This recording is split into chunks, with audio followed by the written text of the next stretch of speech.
Off top, the first huddle in football was in 1894. It was done by Gallaudet, a deaf university. Their football team was playing against another deaf university. So, in order to keep their plays secret, they had to huddle.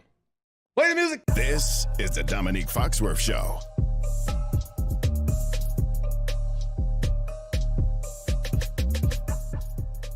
All right, Charlie. We had the big prime time. Oh, wait, first of all, welcome to the Domonique Foxworth Show, presented by our good friends at Allstate. Thank you, Allstate, for presenting the Domonique Foxworth Show. Now, we got all excited for a big primetime matchup of longtime rivals. It was like the 90s when we were kids. Cowboys versus 49ers were going to decide the NFC and decide the Super Bowl champion. We were going to have a clash of the Titans. Two dominant defenses, two offenses with weapons everywhere, and the game was over at the end of the first quarter. There's one sentence to define this game. Hear it. Dak Prescott is back.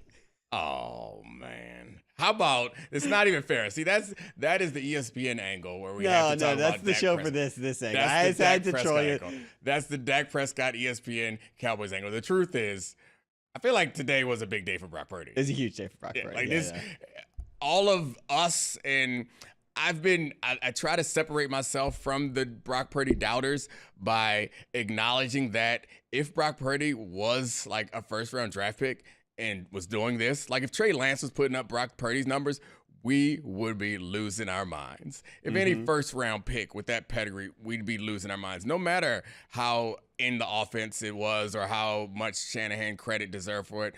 But we've gotten to a point now where he's done it so often, so many times, that it doesn't matter. All the context doesn't matter because Kyle Shanahan is his coach, and George Kittle is his tight end. Christian McCaffrey is his running back. And it's not as if he's not making incredible throws. When they needed, I guess they didn't need it, but they had an opportunity to put the game away, and Brock Purdy was just surgical.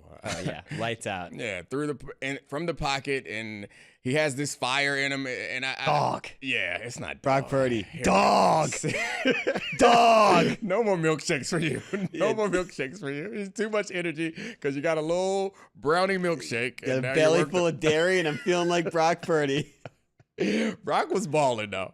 And the attitude is, I guess. Dog. Yeah, or you keep saying dog. But, yeah, it's hard to find anything negative to say about Brock Purdy. He's never lost. Yeah, he's never lost. Literally. I think the only negative thing that people say is like, well, Shanahan does it with everybody, but he doesn't do it like this with everybody. No.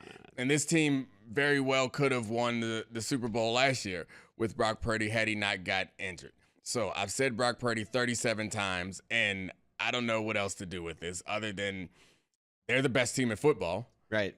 Every week we crown a new best team, and then they go and lose. But I feel like this best team is not going to lose. And all the Brock Purdy praise that he deserves, and we're giving it to him. That defense, man. It's unbelievable. They swarm so fast against a team that we thought was really, and still do think is really good in the Cowboys. The coverage in the back end was incredible. Like they had the corners in isolation a few times. They did a lot more man than we're used to because they're like a traditional kind of zone coverage. You would have saw it at Tampa Bay back in the day with cover 2, or the Legion of Boom Seahawks with cover 3. It's like, we're going to play this zone. That's what they normally do. Play cover 3 and let the D-line win the game for them. But they've mixed in a little bit more pressure and a little bit more man coverage in their versatile defense.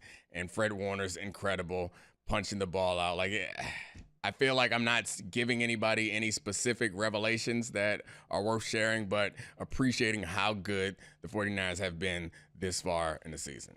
I mean, I don't think any of us thought that there was going to be, like, I don't know how to say it any other way, an kicking like this. I mean, we're at the point of this where Kyle Juszczyk and what's his name, Jordan Mason are ripping off touchdowns. When you get to the Jordan Mason and Kyle Juszczyk part of the offense, it's nice. You're deep in the playbook at that point. You're just having fun now. Brock Purdy had 4 touchdowns.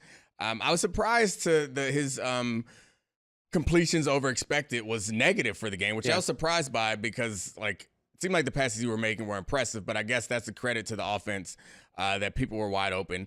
I was trying to dissect the game quickly because Dak just threw his third INT.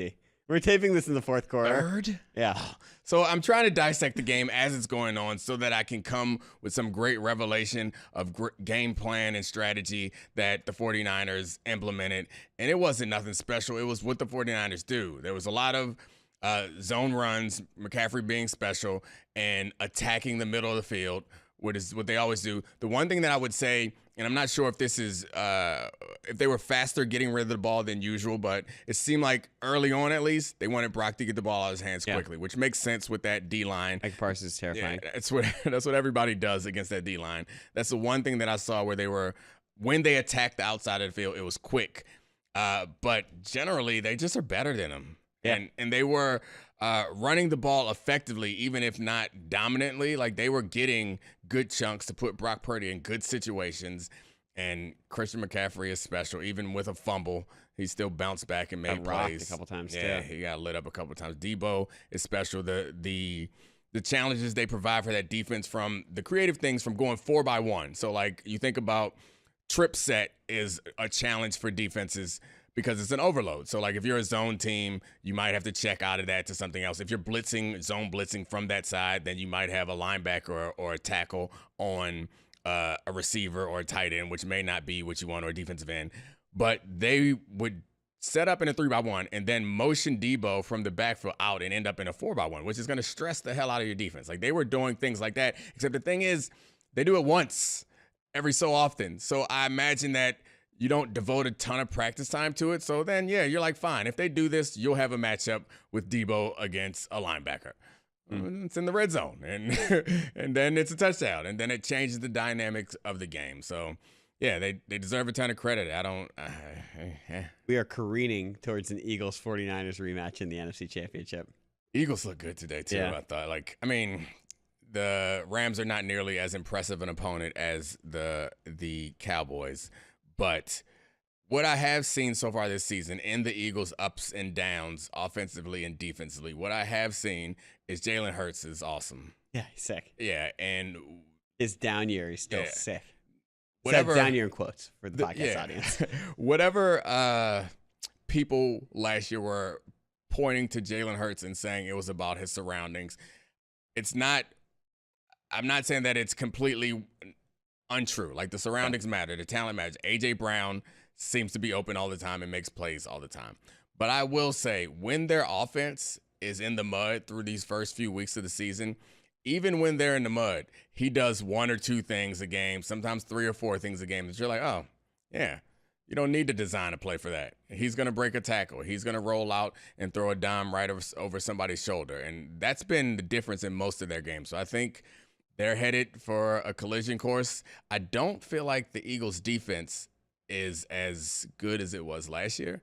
The secondary feels like that 1 year of aging felt like a dog year. Darius Slay is a little bit a step behind everybody. They brought in Matt Patricia, and Darius Slay was like, I'm not playing hard anymore. You bring that fool in, I'm done. You made your choice. Yeah, Bradbury, I would say, similarly feels like they're a little step behind, and this could all sort itself out towards the end of the season. They could be back to where they want to be. Their D-line is crazy. They just added Jalen Carter, who quite possibly is the best defensive tackle in football right now. Yeah. I wouldn't be mad if we got that. I would hope everyone stays healthy. I say to you, Brock Purdy MVP. What do you say back? I say that he's not going to get it. I mean, unless something happens to Christian McCaffrey, because even if he deserves it, Christian McCaffrey is going to siphon off some of those votes, and that's going to cost him the MVP. But that's nuts. They should institute a Purdy rule, because I think it's outrageous that this man is doing all this on Mr. Irrelevant salary. It's crazy. Skip Bayless tweeted 5 minutes ago, Mr. Relevant. That feels unnecessary to share. Like, what is it? It's a terrible tweet that you then. He also then tweeted Texas Toast offense. Oh, gosh, there's another terrible tweet. So we're just going to do bad tweets? He tweeted Jerry Colon, go get Dion. He's tweeting through it. That's a good tweet. That's a good tweet. It's a bad idea, but a good tweet. It seems fun. I would love Deion Sanders. Can you imagine the content if Deion Sanders was head coach of the Cowboys? It'd be amazing. It would be amazing. He'd bring his own luggage. He'd trade Dak and bring in his son. That's the one thing that Jerry, I feel like Jerry would have trouble with is like the big personality, because Jerry wants to be the face of the organization. It'd be real tough. Yeah, him and Dion going at it, having a sunglass off would be a matchup that I would love to see. So what is there to make of this? Is there anything to project forward? Do you feel like, I mean, I think the 49ers are definitively the best team in football right now. Hands from what we've seen so far, this seems to change week to week. What we've seen so far, the 49ers have to be looked at as the best team in the league. The one thing that I think you had hanging over them was like a big marquee win like this. Honestly, they got it. The thing that we thought was hanging over them was an artificial ceiling put on by a quarterback who we didn't know was talented enough to really like elevate the team. Because we thought that from the Garoppolo era through Purdy. Can a quarterback elevate the offense? Based on the sample size we have, the answer is definitively yes with Purdy. Yeah, I think so. And I mean, those couple of throws over the middle on that pivotal like third quarter drive that we were talking about, what I saw in there that was special, and I think we like to do this with quarterbacks, is like pick out their superpower. And what I saw there as special was nothing physical as much as it was like mental anticipation and trust. Timing. Yeah, and they had that low angle view on those throws where you could see what he was seeing. That's a tough, throwing that ball puts some hair in your chest. Like, it's a scary throw, and he attacks, like Shanahan likes to attack the middle field. It's a tough place to attack routinely, but he attacks it routinely. That you have to anticipate. They're too quick in those windows to not throw it before they're open. And to be able to do that, anticipate and trust your players and do it regularly and not turn the ball over and never lose when you're healthy and finishing the game. Yeah, it's hard not to argue for anything but MVP conversation, and this is the best team in football. Yeah. Dak. Oh, Dak. Yoda. I don't know. I feel like because I am one of the main Dak supporters, like I have to come to terms with the fact that maybe he ain't it. No, I don't even. This game, I'm not even like, I was trolling you about Dak Prescott. This game feels so much more about the 49ers and a coronation of this team being far superior to a Cowboys team we thought was a contender with them right now than it is about Dak. Like, I just don't feel like that was the storyline coming out of it. I agree with you. However, I felt like, and maybe this is just me having like main character syndrome, but I felt like the only person in media that was like, nah, Dak's got it. He's going to get it done. He's not going to turn the ball over a bunch. He can play well in big games. I felt like I was alone. This is his house of horrors. Yeah, and it just feels like now, I don't know. I'm going to have to work on something, but before I go on Get Up on Tuesday, I got to concoct some argument because this one is going to be hard. I'm going to push this against you. Who can I blame? McCarthy. There we go. Their offense is in mud, but I want to, like, seriously, they played a close game with the Cardinals. They lost. They lost by the Cardinals. Yeah. But they're 3 wins this year. Yeah, blowouts Giants, against bums. Well, Giants, Jets, and Patriots. Yeah, blowouts against bums. Yeah, they might not be who we thought they were. Yeah, it feels like they aren't, and that's. I mean, and the O-line is an issue, and everybody's O-line is an issue against that 49ers front, but they also have a slew of injuries. The center went down through the course of this game. To go even deeper into the injuries, those are problems. I haven't really watched what they were doing with CD, but he seemed like he was not impactful. Pollard had a fumble. 1 catch for 6 yards in the first half as the game started to slip away. It's like not what you expect from a true X receiver. Yeah, but I mean, I'm not sure if it's the function of the offense or CD couldn't get open or Dak couldn't find him. It's things that I will find out tomorrow morning when I rewatch this foolishness. But right now, it's just a whole organizational failure because they're not even competitive. I think that's the worst part. Is like they weren't even competitive. No, I thought this game felt like it was over in the second quarter. Like the defense played well against them last year at least, and they were in it the playoff game before that they lost to them. They were in it up until the end. The clock ran out and Dak couldn't spike it in time. But like this was like, no, you guys aren't even in the same class. Yeah, I mean, the defense I thought kept them in the game at the beginning when it felt like the 49ers were going to run away with it. Well, it feels like they quit the second half on like they knew it was over. Well, it didn't feel like they had an answer in the first half either. Yeah. I felt like they're hanging on for dear life. Yeah, it felt like they were being outplayed too, which was a tough thing. Is like before the season, the belief was like the defense was going to be the strong suit and the offense would have time to figure things out and Dak wouldn't have to press. I think that was part of the problem is they couldn't stop him. They couldn't stop him. And, of course, they had the Pollard turnover, but they couldn't stop him. They forced, if I remember correctly, it was only In the first quarter, they forced one punt. Mm-hmm.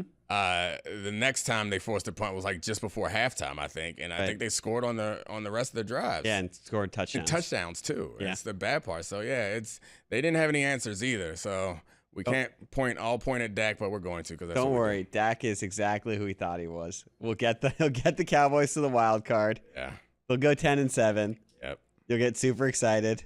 I won't get excited. He'll throw 2 picks in the wild card round. It's funny because I rooted for the 49ers growing up against the Cowboys, mainly because my best friend was a big Cowboys fan, and I grew up in Baltimore. We didn't have a team when I was a kid. Yeah, there's nothing better than your friend's pain. I was like, all right, guess I'm a 49ers fan.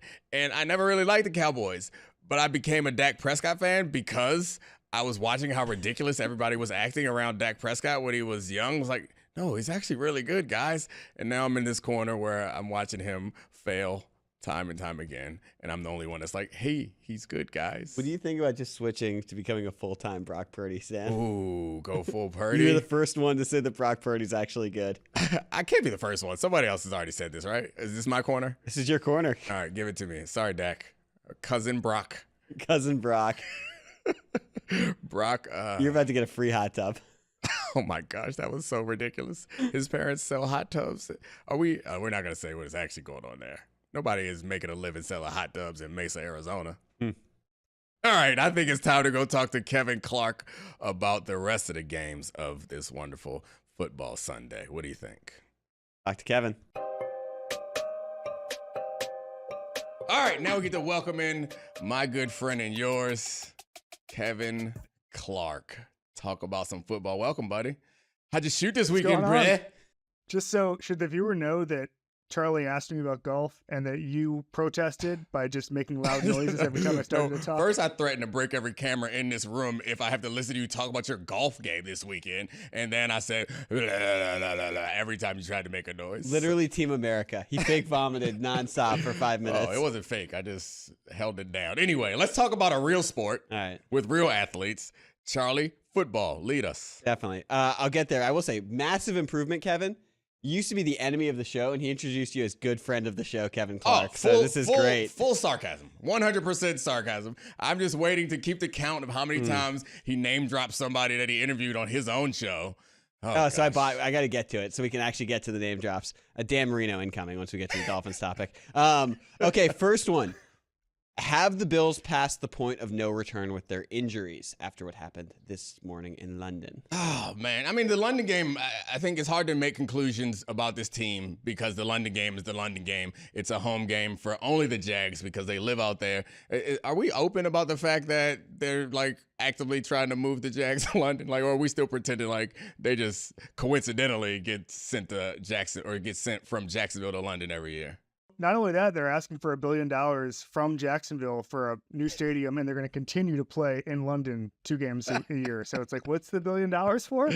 Oh, man. But I mean, I think it seemed like you were not. We both agree that it's hard to make sweeping conclusions about the Bills based on the London game. However, they are an old team, and we talked about it before the season. They are an old team, and they do seem to be getting injured a lot. In this game, it wasn't pretty. The defense had I wanted to be positive about the defense because the D-line did get pressure and they created some turnovers, but those things don't seem replicable and it seems scary for their future going forward. And Josh Allen, I thought, played well. I liked the way Josh Allen played. He played within himself. That man slid. I saw Josh Allen slide. I saw him run out of bounds. I saw him throw a ball away. It was just all the minor things and still managed to make the big Superman plays throughout the course of that game. We should note, Matt Milano, fractured leg. They're checking the ACL. Yes. But still most likely out for the season. Tre'Davious White already out for the season. These are 2 of the best defensive players in football. Tre'Davious White's the corner, Matt Milano's their linebacker. Daquan Jones, the defensive tackle. Anti-name drop, by the way, Matt Milano from Orlando. I've tried to meet him a bunch to find out if he's a Magic fan. Have not been able to connect with him. Thank you. All right. You're in the whole one. There you go. All right. Couple of things. Number one, Matt Milano was the best player on the field against the Miami Dolphins. This is massive. This is massive. He had 5 stops against them. Everybody talks about the pressure that the Dolphins offense puts on safeties, but Matt Milano, especially in the run game, was everywhere. He forced a fumble. There were 5, again, the 5 stops he had, which is exactly what it sounds like. He literally stopped to run at the line of scrimmage or close to it. Here's the problem for the Bills. You mentioned the age of the team. It's a veteran team. There have been some big draft misses over the past 3 years that could have augmented this, but right now, their roster construction, according to Over the Cap, dead last in the NFL in rookie spending, third in the NFL in cash spending on high spenders. So elite players, elite salary players, high, and then mid-tier. They spend a lot of money on these guys because they're all in their second and third contract. When that happens, you don't have a lot of depth. Von Miller is back. We'll see what that impact looks like. But like, this is not a team that can afford a lot of injuries. Having said that, the injuries keep piling up in the AFC, and at some point we say that about every team, and everybody's imperfect. So I'm not ready to rule them out, but I am ready to lower their ceiling a little bit. Yeah. I mean, I think for a lot of we juxtapose this team. The perfect, I think, comparison of this team is the Chiefs, in that the Chiefs were looking to build a long-term dynasty, and they made some concessions, and that's why their defense is incredibly young. That's why they let Tyreek Hill go, and why they don't really have any outstanding to stretch, any above-average receivers. And they made those decisions in order to like weaken their team, but elongate their window. The Bills, having lost in the Super Bowl 4 times when we were kids growing up, and now seem so close to the Super Bowl, it feels like the culture of the city is like, no, is he good? We can't let him leave. Pay him. Is he good? We can't let him leave. Pay him. It's compounded by the fact that they aren't drafting proper replacements. I guess Ed Oliver is maybe, I'm trying to think of all the players they drafted outside of Josh Allen. Gabriel Davis, I guess. Well, you mentioned. I mean, the impactful the ones. Chiefs. Yeah. Yeah, I know, but you mentioned the Chiefs. The Chiefs drafted Trent McDuffie as a DB a year ago, and he's really good. Yeah. As a DB, the Bills drafted Kaiir Elam, and he's been a healthy scratch. So, like, there you go, right there. First round cornerback from Florida. Exactly right. And so, I guess you mentioned it. Like, thanks for the exactly right, by the way. I appreciate that. It's not a game show. I wasn't trying to prove it to you. I'm just trying to make sure that people know who we're talking about. Like, I could have said that. I mean, he's a DB. Yeah. I just want people to know who we're talking about. Well, I mean, didn't one of his brothers play for the Ravens? You could have linked up with him. There we go. You know so much about sports. I was going to ask you, so Von Miller takes a huge payday to go to Buffalo. This might be an explosive question. Like, can they not get a bunch of guys on discount contracts there? Or does a good Bills team have to overpay for people to come to Buffalo, Domonique Foxworth? Yeah, I don't think so. I think a lot's made of, it's a good question. I think a lot's made of the idea that NFL free agents have the same scale in their brain that NBA free agents have. I'll be honest with you, my opinion on the NFL free agents, having been one and been around a lot of them, you go to the highest bidder. Right, it's not a whole bunch of like, oh, no, you're going to have to pay me more to play in Buffalo. That's not really how it works in football. They tend not to have that leverage or that emotional attachment. You go to where you can get the most money. So I don't think that they have to overpay for players, but I do think that there are sometimes they get in a situation where they're unwilling to let go of players that are good because they don't want to, or they don't have the replacements ready and they don't want to weaken their team. So I'm sure that Von Miller specifically, he was one that they brought in. He probably kind of got over on them for more than he was worth, considering he was coming off some injuries and he was on the tailspin of his contract. But it's not more than he's worth if he's healthy, because we see the impact that he makes in those games. Even last year. Yeah. In those games, he closes games. And that's like, at the end of games is when Von Miller gets a sack and it's over. It happens so often. So it's one of those things in football where it's a risky game. There is no proper decision. You have to take these risks. So I feel bad being critical of the Bills, because I know if I'm a fan of that team or I'm a player on that team, you guys are keeping all the good players. I'm like, yeah, pay them whatever they want to stay until they get old and they start getting hurt. And now we have to go with the players that were drafted that are not living up to their potential. Can I ask the sports media question? You guys dropping him from that top tier with the Dolphins and the Chiefs in the AFC? Because it seemed like we've gone over week by week who the best team in the NFL is, and this was Bills week.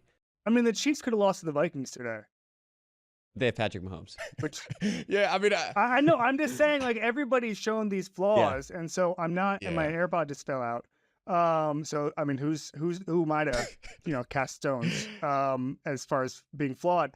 And no, I think that we've seen so much. Like, I mean, 2 weeks ago, everybody was doing viral rants on how the Bills were better than the Dolphins. Like, we've just seen so much imperfection. Like, why can an AFC that gets weakened every single week, the top tier is wide open. It's much wider than we thought at the beginning of the season when we thought there was a defined 3 tiers of good teams. Yeah, that Jets loss that they started the season one, I think tainted all of our opinion of them. And it took us a minute to come around. And once they won 3 in a row, 3 dominant wins in a row. We finally came around. They went to London and laid an egg and got more players injured. So I'm not really ready to drop them down because somehow the Cardinals managed to be competitive every week. Like, I don't know what any team is at this point. I know I trust in the Ravens. A lot of these teams we're going to talk about going forward, but it's like, I don't know who to trust, which is why we all end up just falling back on, you know what? Patrick Mahomes is really good. That's right. Let's trust him. Well, it's on the. It's been 3 years since the Jaguars have had more offensive yardage than they had today in a non-overtime game. So like that's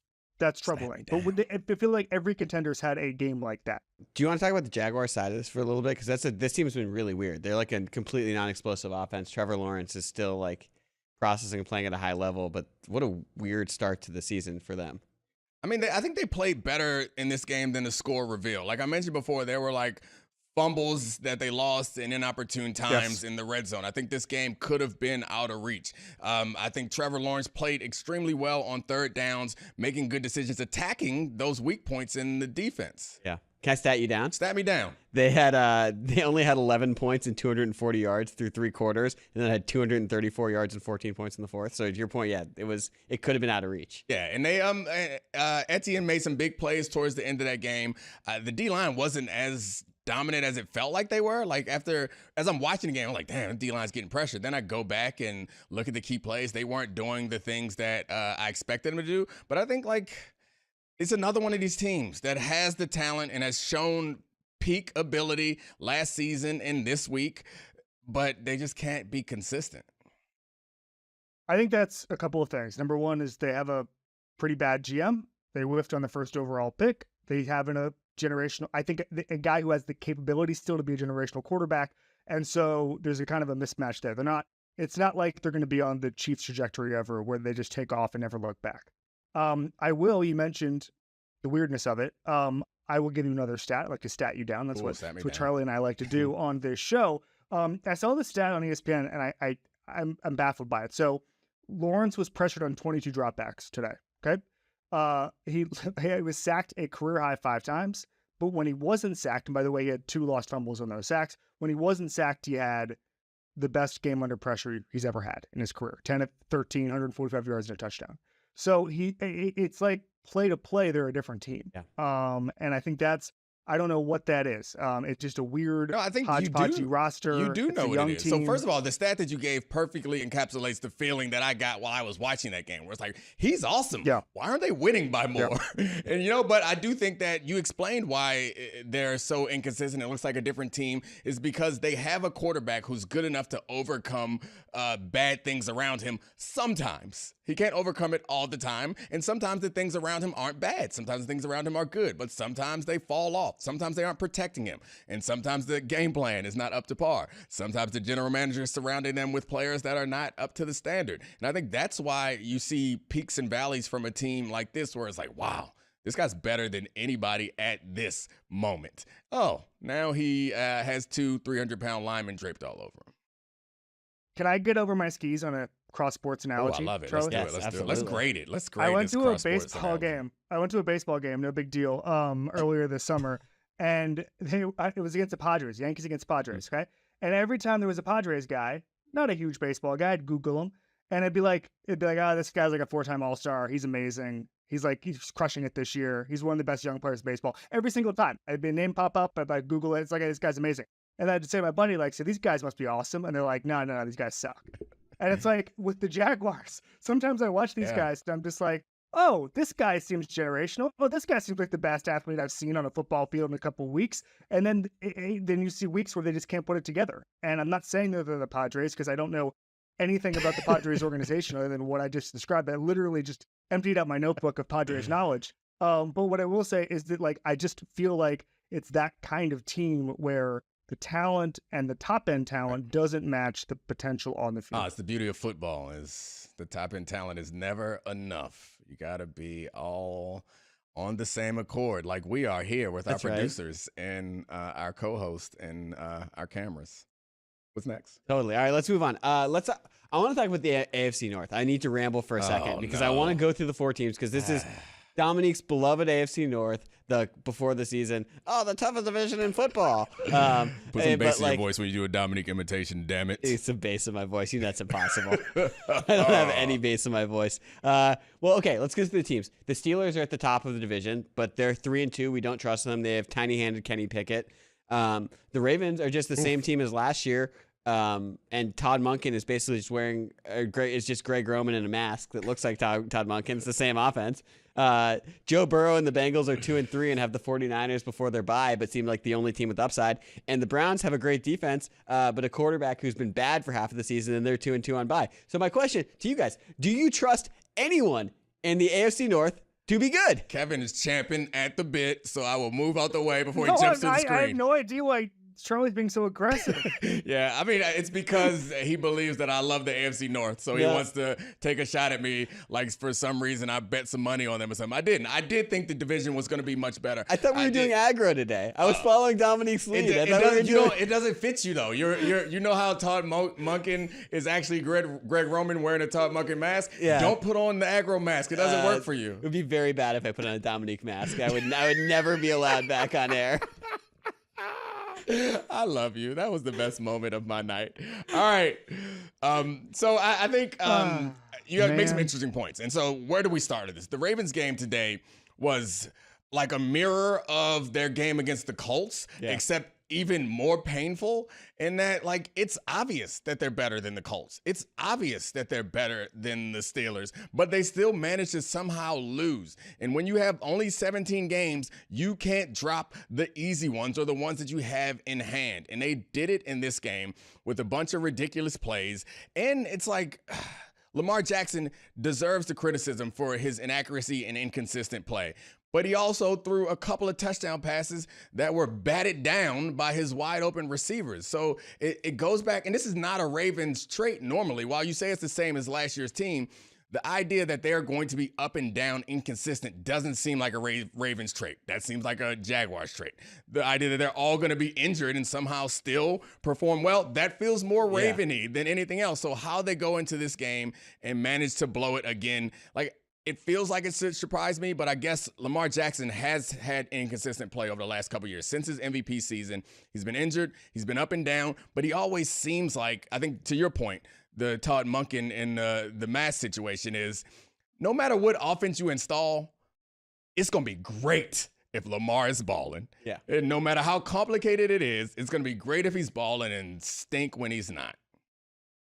So one of you two is an active athlete because Charlie golfs, but one of you is a retired athlete. And I'm curious, having played in this particular rivalry, the Steelers and the Ravens, is there a reason that these teams just roll around in the mud with each other? Because I feel like maybe it becomes a self-fulfilling prophecy where they're always like, it's going to be tough. We're going to out tough you and we're going to be physical. And then they end up playing 10 to 8 games a lot, or is it just these teams are tough and physical and they just beat the crap out of each other? I have no idea. I wish I had an answer for you. I think if I were to say what it is, it's more that you come into the game with a mindset that it's going to be a bloodbath, which means it's going to be a low-scored game. And so then it's a self-fulfilling prophecy. And I think the coaches coach to that in some situations too. Right. We aren't trying to throw out the good plays. They're like, we don't need these today. It's like it's almost like when you're going up against this, like your brother or whatever, like someone that you're close with, it's almost more important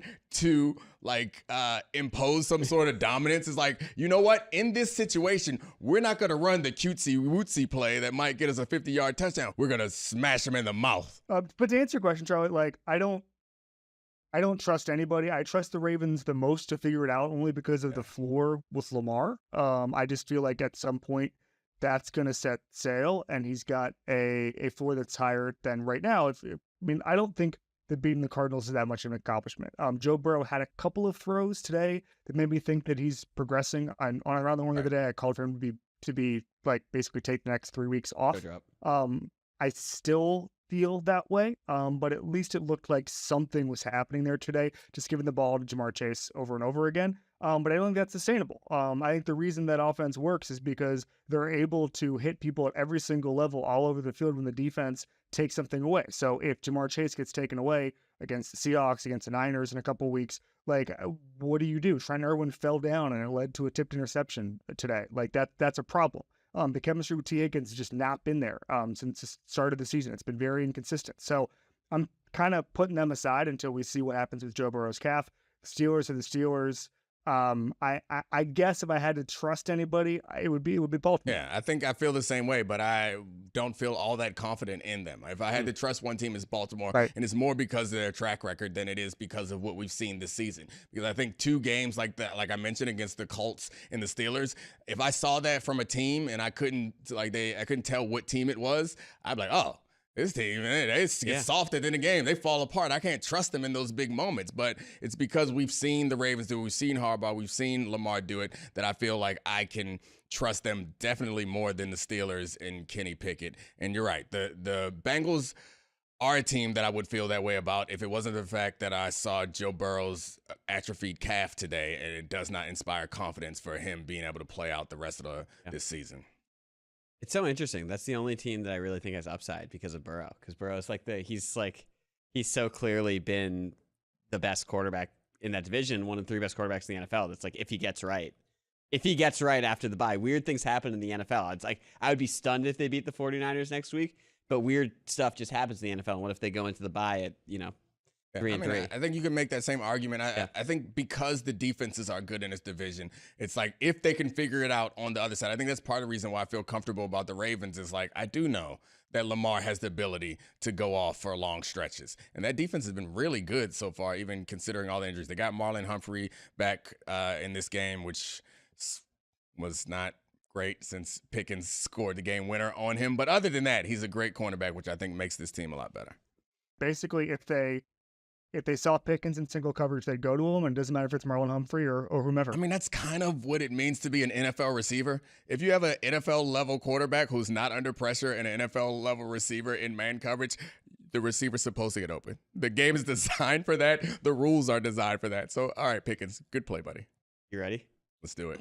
Oh, it's time for the good hands. All right, guys. And now it's time for our good hands moments presented by Allstate. New guy doesn't believe in throwing up the good hands. That's fine. I don't. All right, I'm doing it right now. Thank you. All right. De'Von Achane this season has 30 carries for 460 yards. He went off again today. He seems unstoppable. He seems like the fastest running back since Chris Johnson. How does the emergence of De'Von Achane change what you think of the ceiling for this Dolphins offense? I don't know that it changes what I think of the ceiling of this Dolphins offense at all. And I understand that they were not great. I think they're 19th in rushing efficiency last season and still were a pretty dynamic offense. They're second in efficiency this season. And I guess they're a more dynamic offense and kind of scary. But I think what De'Von Achane is doing, and I don't want to disrespect him or any other running back, but when you look at it, he's seeing a lot of light boxes. This all kind of feels like Tyreek Hill effect or Waddle effect, Tua effect. And I think that maybe, I mean, no disrespect to Tua either when I talk about this team, but it feels a lot like they are, I have to phrase this properly, not that they are benefiting from this system, but this system is perfectly tuned to highlight their abilities because Tua's really good at certain things. And I think that this offense accentuates those things. And the same thing is true of De'Von Achane. And so like his big run today, it's a light box and everyone gets their body on someone. There's no like great blocks and he gets to the second level. And then he just races the safety and outruns his angle to the corner, which is incredible and impressive. But it feels like you can drop him just about anywhere else. You're not going to get that result. Yeah, the stats that they're putting up are unbelievable, and it obviously, like, I think everybody saw that Field Yates saying a couple weeks ago about the speed and how the top 6 instances of guys running over 21 miles per hour were all Dolphins. That continues unabated. Like, it's now like the top 10 instances, and it's still all of these guys. They set a record. Mostert and Achane have 7. They're the first duo with 7 yards from scrimmage. Excuse me. They're the first duo with 7 touchdowns from scrimmage in the first 5 games since 1966. Bob Hayes and Dan Reeves did it. And so like this is not, it reminds me a little bit of like the Lamar Jackson MVP year where like all of the stats, because nobody runs the ball anymore, all of the stats were like breaking the 1948 like Cleveland Rams records. Like that's what we're dealing with now with this Dolphins offense. And so I don't think it changes. It just shows you that there's more depth. They can survive it. Like the conversation we had about the Bills earlier, where we're like, I don't know, Matt Milano. He goes, like, the Dolphins can afford 3 injuries and they'd still have the fastest guy in the NFL. Like that's astounding. Yeah, I know this is about the Dolphins, but the Milano injury is huge because the point you were making earlier. So Yes. Milano's the guy who stops those runs from happening. And Yes. It's not to say that no one else can do it, but everyone else is going to have a much harder time doing that without Matt Milano. And this seems like a team that they're going to have to get past, if not in their division, also in the playoffs at some point. But back to the Dolphins, they're so fun to watch. It does feel like anytime anyone, they're like a certain, I don't know, they're 10 or so players in the league, not including the Dolphins players, where when they get the ball in their hands, you get excited. You're like, oh, something's going to happen. Yeah. They got them all on their team. Like, there's nobody who catches the ball where I'm like, all right, let's get 5 yards. Everyone who catches the ball, I'm like, or they hand it to someone like, this might go to the crib. It's kind of a fun way to play football. I think Chase Claypool is going to work there because he's fast and big, and they're just going to put the ball in his hands. He's going to do stuff, and Mike McDaniel's not going to let him undermine the coaching staff because he'll be busy scoring 11 touchdowns for the rest of the season. Here, dude. Here's a football. Yeah, Stop he complaining. won't complain Just if he scored a go touchdown. run. Can I rephrase the question I had about Achane? Because it's not. I think I phrased it. Achane's been incredible. Obviously, he looks like an incredibly special one-cut runner. But I think what I was trying to get at with this, which is a more interesting discussion, is last year they had the 19th best rushing attack in the NFL. Now it's like top 2 with the bullet with San Francisco. And I think there are limitations to what we think Tua can do arm strength-wise. I don't know if we totally trust him on a play-to-play basis as an elite quarterback. But if this is a team that's rushing for 250, 300 yards week after week after week, does that change how you view this offense? Because to me, that actually does. It's stylistically different than we thought it was after the first 2 weeks of the season and what we thought it was last year. Yeah, just bringing up Tua's performance last year, and I feel like I'm jumping around from topics to topics, reminds me that the Ravens blew a couple games last year that they should have won also, so maybe this is the Ravens. But now anyway. You see why I got aggressive about the Ravens topic. We just randomly popped into a Ravens topic about this. I mean, because whatever. Anyway, they did blow that game against them, and then they had that one against the Raiders last year. It was nonsense. So I guess the Ravens are a team that blows fourth quarter games. But yeah, your question about Awesome. Tua and Achane. All of it. This is a team with 2,600 yards through 5 games. So, I mean, being flexible, being versatile, obviously is something that helps. Yeah. But I do think that these things are connected. Yeah. I don't think that they have a running attack that will survive if you load the box. So, like, if something happens so that the offensive air attack is being undermined, they're not going to be able to run against loaded boxes and just overpower people. I think this is a result of it being a very well-tuned machine. And right now, like to your point, maybe they have enough people, enough parts, if something breaks, that they can put someone else in. Maybe Mostert can do a similar version of that. Maybe, and we saw when they were down Waddle, Tyreek Hill was enough to still be incredibly dangerous and score 50 points against the Broncos. So, like, I'm not saying that it can't work, but I am saying that I don't believe that this rushing attack is one that can be the centerpiece of the offense without the threat of Tyreek Hill and Jalen Waddle. Yeah, football to me is about problem solving and having as many avenues towards that as possible. And so if you like, one of the great things, the reason the Bengals have been so successful for the past 3 years until this year was that they could, Joe Burrow, best deep passer in 2021, they take it away, he becomes the best short passer in 2022, right? And so eventually someone's going to figure out, even though it's the most simple offense in the world as far as we're just going to put fast guys in space and let them overrun the secondary, someone's going to figure out a way to do something against it. And then what's your next pitch? And I think having a running game guards against that. You said if they start loading the box, that starts to change. But I think generally, like, it's going to be really hard for a defense to stop both.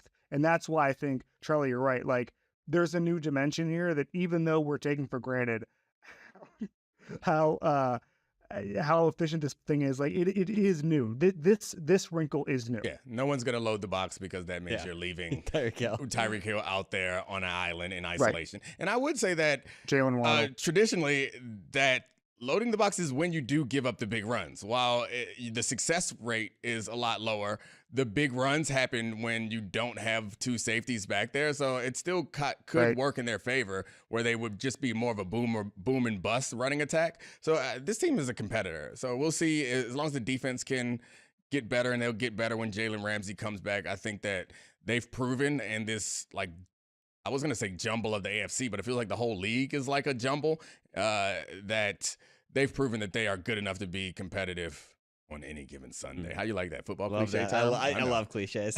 I love that. Before we move on to the last topic, quickly, Kevin, are you on your laptop right now? I am. So I want you to Google the name Ethan Bonner. Oh, my guy. This is the guy 3 days ago. Tyreek Hill said this was the second guy, fastest guy on the Dolphins. Oh, my not guy. Not Achane, not Waddle. My guy. Ethan Bonner. Stanford. I'm looking at him. What position? What position? What position do you think he plays before it? He's a cornerback. Yeah. He was an economics major at Stanford, and he's from the Woodlands, Texas. What else would you? And all that. What entails. else would you like to tell our lovely viewers about this cornerback from Woodland, Texas? I think if I just say he's from the Woodlands, Texas. Anytime something starts with "the," you could imply other things. We got a 4.39 white cornerback that Tyreek Hill believes is the second fastest person on his team. I love white cornerbacks. I love them. There's only like a couple of them. It's him and DeJean in college. I got another one. Yeah. Oh yeah. The Broncos drafted one from Iowa last year. They coming. Last one, and this one's really for you, Domonique, because it's the larger question about whether the Patriots and Bill Belichick are at rock bottom. But gotta know, Domonique, do you feel bad for Bill Belichick? All right. So I don't know. Well, I do know that Kevin is an avid fan of the Domonique Foxworth show. So you know that we've had a running joke now, because I said I felt sorry for Russell Wilson, that now anyone who has a bad game or a bad day, Charlie. You say you had unlimited spaces for empathy in your heart. I do have unlimited space. I will say that I don't feel bad for Bill Belichick. I'm happy for Bill Belichick, because sometimes you're happy you got thumped 34-0 by the Saints. And 38-3 last week to the Cowboys. I'm happy about these thumpings. I'm happy that they score. I don't know. When's the last time they scored more than 20 points?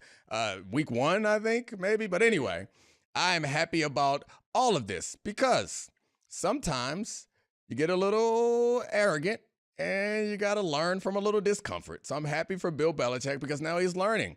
Not only can you not substitute anybody in to be a coordinator or quarterback, and not only can you rely on your defensive acumen to strengthen your team throughout the course of this season, at some point you got to accept that you're not a genius. You better get some damn ballers in that building and figure out some new things. And I think all great coaches learn and adapt, and Bill Belichick has adapted a number of times in his career. Sometimes you got to get your kicked a few times to figure that out. So I'm happy for Bill Belichick. Congratulations, Bill. All right, so I have a couple questions. All right. Number one, or a couple points. Maybe some questions thrown in. Bill Belichick, you said, has adapted better than anybody, maybe in football history. Like the best example, he switched from a 4-3 to a 3-4, and then back because the free agent options had gotten too expensive at nose tackle or draft options, and he was just like, screw it, I'm just literally changing the defense. And in some ways I perfected and popularized. Like that's the kind of adaptation he would do for a defense in a given year. I remember the lockout year, he switched it just because he was like, we don't have enough time with the guys this year as a lockout. We're going to simplify everything. Like he is type of problem solving. No one solved problems better. When was the last time he did something where you were like, yeah, old Bill, here he goes? Because I feel like he's been trying to change things the last couple of years, like naming Matt Patricia OC, and it's just fallen flat on its face. Like, I kind of feel like the absence of some great Bill Belichick scheme, innovation, whatever is important, is an important footnote here. And I also think, I don't know, like, I just feel like normally, like one of my favorite Bill Belichick games ever, Domonique, was when Tom Brady gets suspended, Garoppolo gets hurt. Oh, yeah. And Jacoby Brissett has to start the fourth game of his suspension against the Texans. And he was just like, screw it. I'm just going to scheme this up. I'm going to do some deep stuff. I'm going to do some run stuff. I'm going to do some whatever. And I'm going to win. I'm going to eke this out. And Bill O'Brien Obviously, not a sleeper agent, but close to it as far as some of the decisions he made in that game, just to help out his boy. But the lack of something like that to help out Mac Jones has been disappointing for me because he's just done it so often, and I wonder if he's out of ideas. The scary part is the defense has been good for most of this time, but they haven't been lately.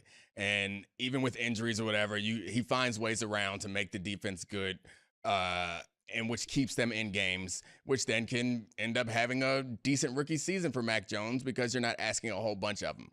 I think it's possible that he makes mistakes in the course of all the decisions that he's made and like the free agents that he bring in that they fail, but they have not been grouped in a particular set of seasons in the way that they have recently. And also those mistakes can be covered up by certain players. Some guys like Tom Brady would help you get over some of those things. So I think that's probably what it is like, you're not going to make all your decisions aren't going to be the right ones throughout the course of a game. And I also think that it has something to do with how the team feels about itself.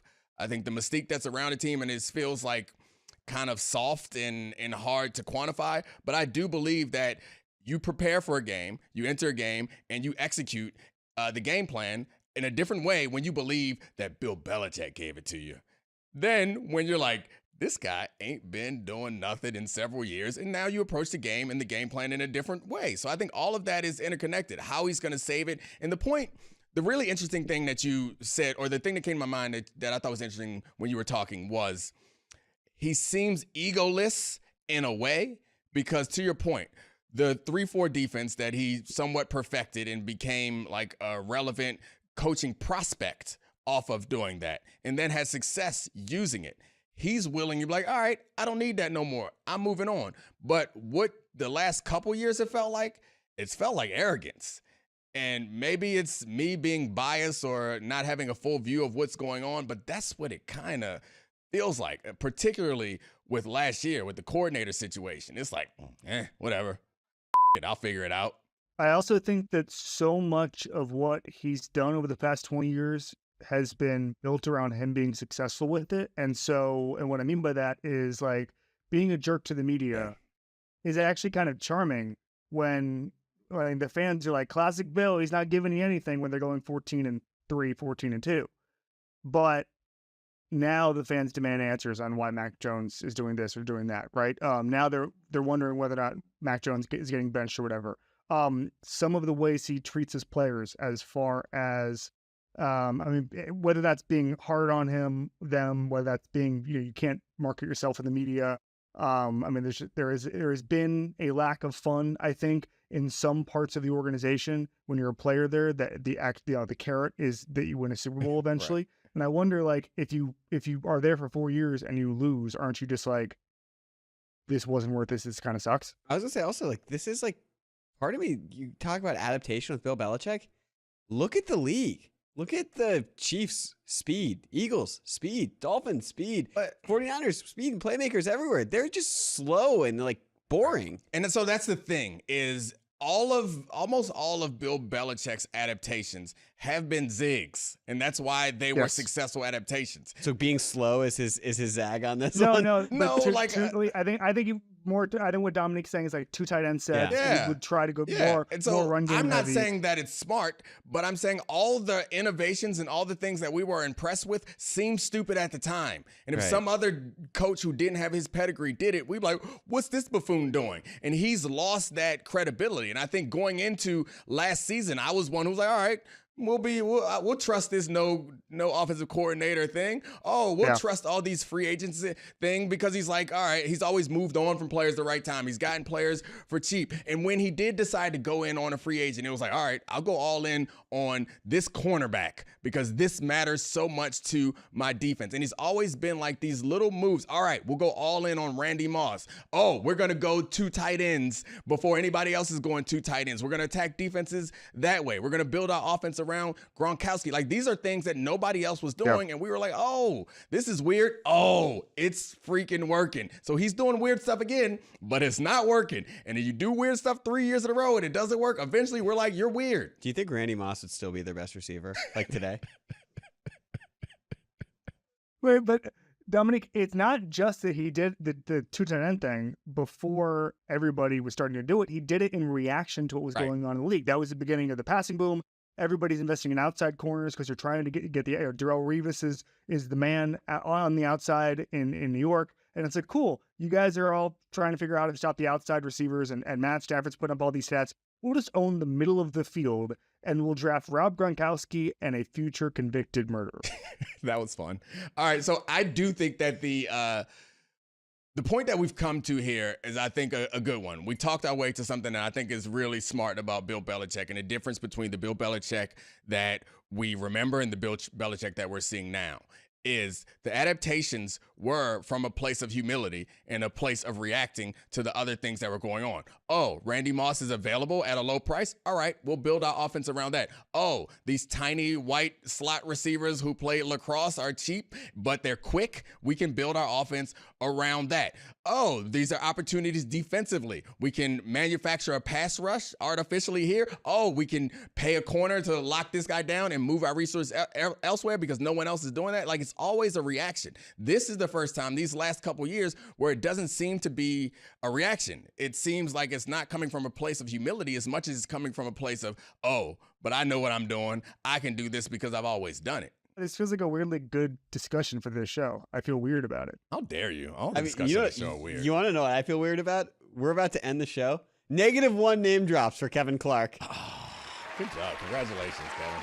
Oh, I actually had a Mike Tannenbaum name drop in my notes, but we never got to anything. All right, can we close the show with the Mike Tannenbaum name drop? What were you going to tell us about Mike Tannenbaum? I was just going to say I had a couple of notes on just different contract stuff, and I just wanted to say that there was a note in there about how Mike Tannenbaum said that one of the reasons you pay Saquon Barkley and not Daniel Jones is to reward your guys. And I thought that was, and to show the locker room that if you play well, regardless of position, that you will be rewarded. And so that was kind of an option route. I could have used that in a bunch of different things. I just circled it and said, maybe I can come to this particular point off of the Mike Tannenbaum episode of This Is Football, produced by Omaha Productions and ESPN. I'm so glad we didn't get to that.